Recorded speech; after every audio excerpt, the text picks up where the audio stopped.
హైదరాబాద్ నగరాన్ని సేఫరాబాద్ గా తీర్చిదిద్దడమే లక్ష్యంగా కిమ్స్ సన్షైన్ ఆసుపత్రి చైర్మన్ గురువారెడ్డి వినూత్న ఆలోచనకు శ్రీకారం చుట్టారు.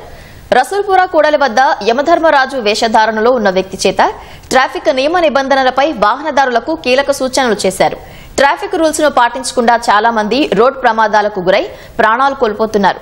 కొత్త తరహా విధానాన్ని తీసుకువస్తే ప్రజల్లో మరింత అవగాహన కల్పించవచ్చన్నారు. ప్రతిరోజు ప్రధాన కూడళ్ల వద్ద ట్రాఫిక్ నియమ నిబంధనలపై అవగాహన కల్పిస్తామని వెల్లడించారు. ప్రతి ఒక్కరూ హెల్మెట్, సీట్ బెల్ట్ ధరించడంతో పాటు వేగాన్ని నియంత్రణలో ఉంచుకోవాలని సూచించారు. హైదరాబాద్ ని సేఫరాబాద్ కింద మార్చే ప్రయత్నంలో భాగస్వామిగా ఇవాళ మొట్టమొదటి నాంది పలుకుతున్నాం. ఇండియాలో ప్రతి 3 నిమిషాలకి ఒక రోడ్ ట్రాఫిక్ డెత్ జరుగుతుంది. ప్రపంచంలో ఉన్న వెహికల్స్ లో మన వెహికల్స్ కంట్రిబ్యూషన్ 1%. అంటే ప్రపంచంలో 100 కార్లు ఉంటే మనం 1 కారు ఇస్తున్నాం. కానీ ప్రపంచంలో రోడ్ ట్రాఫిక్ వల్ల చనిపోయే డెత్స్ కి 16% కంట్రిబ్యూట్ చేస్తున్నాం. అంటే ఇవన్నీ కూడా చాలా చాలా మనం బాధపడాల్సిన విషయాలు. మన నిర్లక్ష్యం వల్ల జరుగుతున్న విషయాలు ఇవి.